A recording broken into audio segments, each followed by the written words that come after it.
Très chers amoureux du football, nous sommes sur cette pelouse naturelle de l'espace La Kwanza pour tourner une émission sur la sélection nationale de la République démocratique du Congo. Vous le savez, les Léopards jouent ce vendredi face à la Mauritanie. Et aujourd'hui, nous allons revenir sur les rassemblements de la sélection nationale de la RDC avec un journaliste sportif du pays de Renault. Tous les joueurs que je suis en train de voir fait sur la liste, je trouve que c'est une très belle sélection. Surtout qu'aujourd'hui, on a également de l'influence avec Chancel Mbemba qui également portera l'équipe nationale à la RDC. Deux noms sont très importants dans une équipe nationale. Au niveau offensif, qui est Chancel Mbemba et les autres, Wan Wissa et les autres, je trouve que c'est une très belle équipe.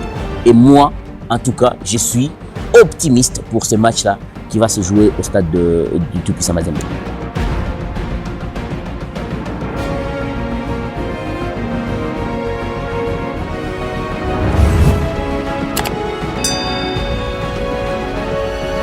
Allez, c'est un grand journaliste du pays, correspondant de Digital Congo en province du Nord Kivu, directeur d'une radio de la ville de Goma et aussi un très grand journaliste sportif, Merveille Kiro. Bonjour et surtout bonne arrivée. Merci Georges Benouima, merci à tous les téléspectateurs de la chaîne qui nous regardent après un moment. Alors Merveille, on va parler avec vous des rassemblements de la sélection nationale avec plusieurs joueurs qui sont déjà à Lubumbashi, la ville qui va recevoir cette rencontre. Est-ce qu'on peut attendre un bon rendement avec les groupes de Sébastien Desabre déjà à Lubumbashi? Je pense que oui. Je pense que oui, par rapport à tout cela qu'on est en train de voir, tous ceux qui sont en train de venir, parce que ceux-là ont vraiment du temps de jeu. Si on parlerait ici, on était en train de parler, on serait plutôt en train de parler du CHAN, je serais dubitatif. Mais comme on est en train de parler de l'équipe nationale avec des joueurs qui viennent de l'extérieur, je crois qu'ils seront vraiment en forme parce que ces gens-là sont en train de jouer dans leur pays, dans leur club respectif, par rapport contrairement en fait à ceux-là qui viendront de la République démocratique du Congo, qui ont moins de temps de jeu et qui en fait inspirent moins de confiance. Donc je pense que la sélection des Sabres sera la plus mieux que celle qu'on a pu voir en République démocratique du Congo. Surtout que des Sabres se déplacent plus souvent pour aller regarder des joueurs. Il a été à Marseille pour voir Chancel et les autres. Il a été en Belgique pour voir Merveille Bopé et les autres. Il a été en Suisse et partout ailleurs pour enfin sortir sa sélection. Je pense que ce sera une des meilleures sélections de la République démocratique du Congo. Alors Mazembe, plutôt la sélection nationale qui va jouer au stade du tout-puissant Mazembe des Martyrs, le stade n'est pas homologué. Pour la première fois, la FECOFA avait jeté son dévolu sur le stade de Diapoma et après, la FECOFA est revenue sur sa décision. Est-ce qu'un plus évolue au stade de TP Mazembe? Je dirais le max d'ailleurs, parce que quand on joue au pays, on a également un 12e jour et ces 12e jours s'appellent les supporters. On est fiers de jouer et de regarder une équipe nationale jouer à domicile dans son pays. Ce serait honteux que la République démocratique du Congo évolue à l'extérieur et qu'on soit tous à la télé en train de regarder la RDC alors que c'est un match à domicile. Ce serait honteux. Avec un gros pays, tout ce que nous avons comme richesse, en tout cas, ce serait honteux. Et aussi, parce que nous avons un stade que la FIFA suppose être les stades sûrement homologués, je pense qu'on doit mettre de côté toutes les divergences qu'on a en République démocratique du Congo et profiter sûrement de ces stades-là et se produire de ces stades-là. Lubumbashi, c'est la RDC. Si c'était à Goma, on jouerait à Goma. Si c'était à Bukavu, l'équipe nationale serait partie à Bukavu. Et comme c'est à Lubumbashi, on suppose que beaucoup de gens viendront parce que c'est la République démocratique du Congo. C'est un plus parce que beaucoup viendront pour soutenir la RDC. Je ne pense pas que les supporters qui viendront de la Mauritanie viendront et seront plus nombreux que ceux qui sont à Lubumbashi. Je sais le niveau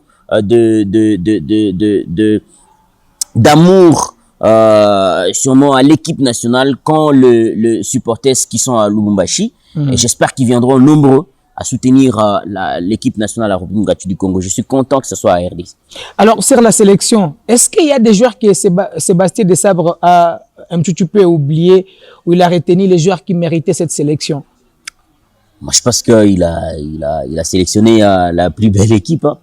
Je pense qu'il a sélectionné la plus belle équipe. Je ne vois personne qui soit oublié, à moins qu'il y ait plutôt des problèmes administratifs. Mais tous les joueurs que je suis en train de voir fait sur la liste, je trouve que c'est une très belle sélection. Surtout qu'aujourd'hui, on a également de l'influence avec Chancel Mbemba qui également portera l'équipe nationale à RDC. Des noms sont très importants dans une équipe nationale. Quand on n'a pas de noms, on est également déjà parti, on est mal barré. Et quand on a de grands noms, je pense que c'est déjà une très belle chose. Parce qu'on a Wissa, on a Chancel Mbemba, on a Cédric Bakambu qui est également en train de faire des choses. Il a failli partir tout simplement parce qu'il y a eu des problèmes. Meilleur buteur du championnat grec de la première division. Voilà, c'est un grand nom. Et il est en confiance. Quand il vient, il sait que derrière, il y a un grand défenseur qui peut également venir créer du surnombre au niveau offensif, qui est Chancel Mbemba et les autres, Wan Wissa et les autres. Je trouve que c'est une très belle équipe.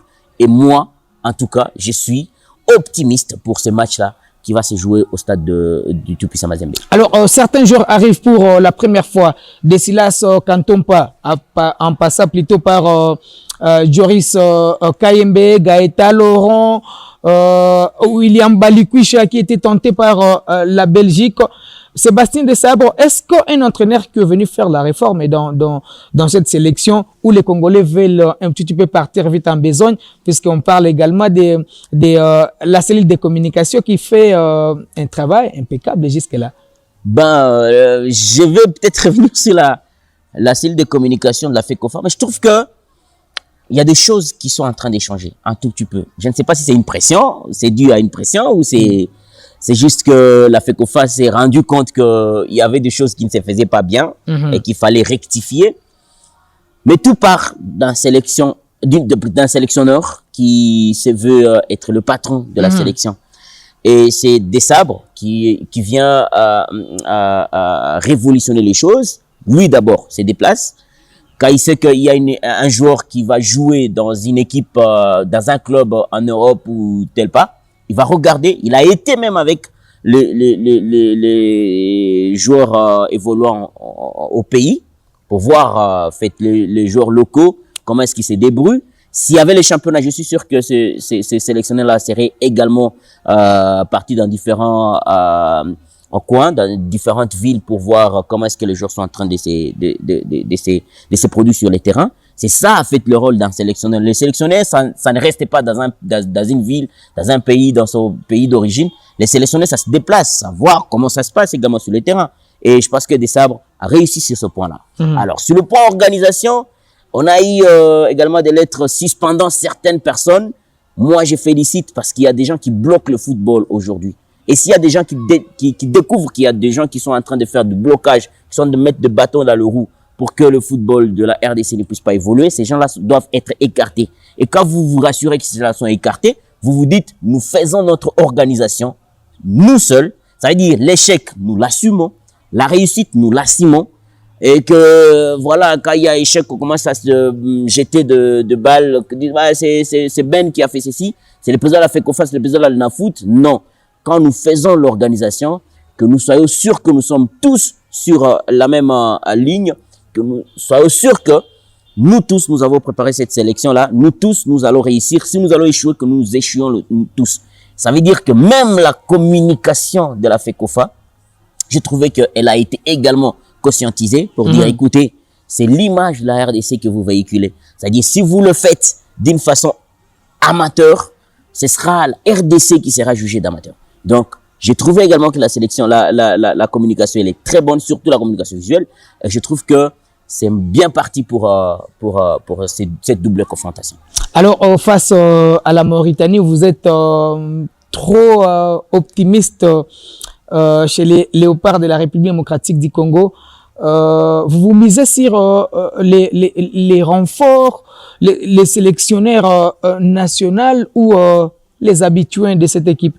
D'abord sur la motivation, parce que quand vous évoquiez ici le sujet de nouveau, je me suis dit que déjà, si le nouveau vient, alors qu'il était convoité par la Belgique, la France, ils viennent, c'est parce qu'ils se disent, bah écoutez, c'est d'abord mon équipe nationale, je dois aller là-bas. Et je trouve que là-bas, il y a de l'avenir. Et cet avenir-là, il n'y a que ma pierre qui manquait.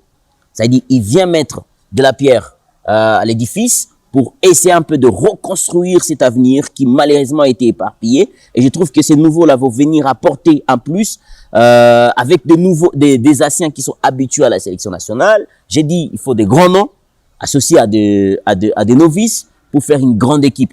Et je pense que celle-ci, Ola, c'est une très belle équipe. Et je suis optimiste parce qu'il y a de la détermination.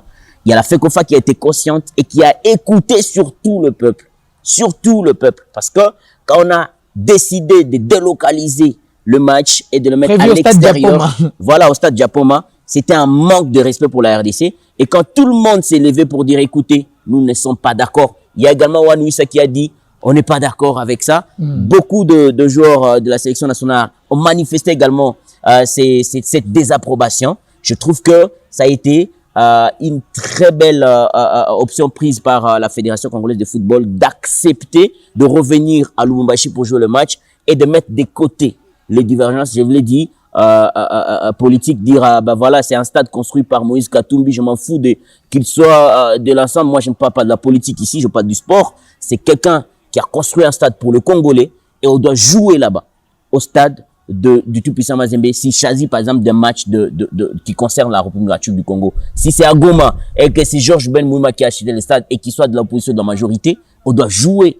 à ces stades-là. Car il s'agit de la RDC parce que le football, c'est ce qui réunit. Il y a beaucoup de problèmes à la République démocratique du Congo. Quand on parle de l'équipe nationale, on ajoute bien le mot national, c'est parce qu'on veut que tout le monde soit uni autour de ce football. Et quand on veut déplacer ces stades, alors le match, alors qu'il y a un stade qui doit abriter ces matchs-là, c'était déjà un mauvais pas. Et je pense que la Foot s'est rattrapé très vite pour organiser ces matchs-là en République démocratique du Congo. Alors, un message à tous les amoureux du football et surtout de la sélection nationale.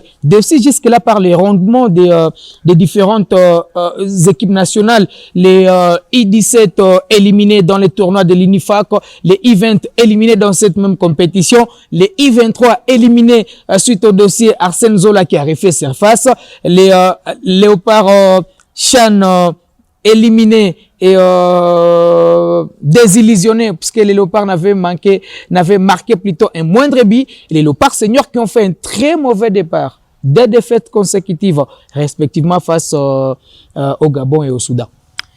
Ben, je pense que le problème c'est qui les centres de tout ça. Vous parlez du Chan, vous parlez de l'équipe nationale de moins de 23 ans, de moins de 17 ans. Même la sélection aujourd'hui dont on parle, elle n'est pas en bonne posture. Ça veut dire qu'il faut qu'on gagne impérativement tous les matchs qui restent pour pouvoir accéder à la Coupe d'Afrique des Nations. C'est qui les centres? C'est qui le sujet de toute cette discovenue, allais-je dire? C'est des gens, notamment autour du ministère des Sports, je ne mâche pas les mots, autour du ministère des Sports, du ministère des Finances, mais aussi de la Fédération congolaise de football. Ce n'est pas des sélectionneurs. Si on parle du Chan, il y a beaucoup de choses à dire au niveau des championnats d'Afrique des Nations. Ce n'est pas les sélectionneurs qui ont été, disons bien, appris au niveau du Chan qui ont été à la base de cet échec. Si on parle par exemple du Chan, les équipes sont parties, en fait l'équipe nationale est partie en Algérie. Avec quel équipement? L'équipement est venu pendant que l'équipe était déjà éliminée. Ça veut dire que cet équipement avait été commandé pour la finale ou quoi? C'est ce deux choses qu'il faut penser. Il n'y a pas de championnat en République démocratique du Congo, alors qu'il y a des bons joueurs qui devaient également être intégrés dans l'équipe nationale en République démocratique du Congo. Pourquoi il n'y a pas ce joueur-là? Parce qu'ils n'ont pas de temps de jeu. La sélection nationale, c'est pour des joueurs qui ont des temps de jeu. Mais quand il n'y a pas de championnat national, pourquoi? Le comité de gestion de la Foot a déjà apprêté le calendrier et il n'y a pas d'argent. Pourquoi? Parce que le ministère des Sports ne fait pas bien son travail. Le ministère des Finances ne débloque pas de l'argent. Il ne faut pas tout simplement blâmer les sélectionneurs nationaux. Il ne faut pas tout simplement blâmer les joueurs qui ont été contre-performants en Algérie pour les CHAN. C'est pas de leur faute. On ne peut pas régler un problème de prime à 2 jours. Pendant que les autres sont en train de parler de comment est-ce qu'ils vont jouer, des systèmes de jeu, comment est-ce qu'ils vont entrer au stade. Nous, on parle prime, on parle voyage, on parle délégation, on parle fétiche en République démocratique du Congo. C'est quand même énervant qu'à 24 heures seulement du match, qu'on continue à parler de ça. Heureusement, aujourd'hui, je trouve que ces débats-là est un tout petit peu oublié. On ne parle pas des primes. Je pense qu'on a réglé ces problèmes-là avant qu'on appelle les joueurs. On les dit, bah, écoutez, on leur dit, écoutez, on va vous donner de l'argent, par exemple, à la fin de la compétition. C'est très bien de pouvoir prendre des engagements avant la fin, que l'affaire n'arrive. Malheureusement, avant, c'était pas le cas. Donc, on parle prime, alors qu'on a match demain. Et les joueurs qui disent, ben, écoutez, nous allons gréver, nous allons boycotter, alors qu'on a match demain. Vous voulez que ça soit quelle équipe qui produise un bon football? Parce que ça a de l'incidence sur le moral de joueurs. Donc ça doit être revu. Et les centres, c'est le ministère des Sports, le ministère des Finances et la Fédération congolaise de football. Il faut réorganiser ces trucs-là. Je ne sais pas pourquoi on a fait même l'état général des sports. C'est quoi le résultat de ces états généraux? Parce que le football se meurt.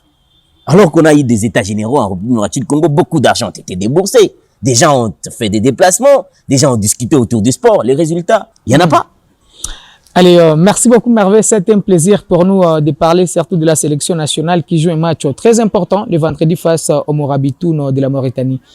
Merci beaucoup Georges Ben Mouima d'avoir pensé à nous pour pouvoir reparler sport parce que c'est notre passion. Allez, ça sera tout pour la production d'aujourd'hui. On se fixe rendez-vous très prochainement pour une nouvelle production. Surtout, on reste très concentré sur les matchs des Léopards de la RDC les vendredis face à la Mauritanie.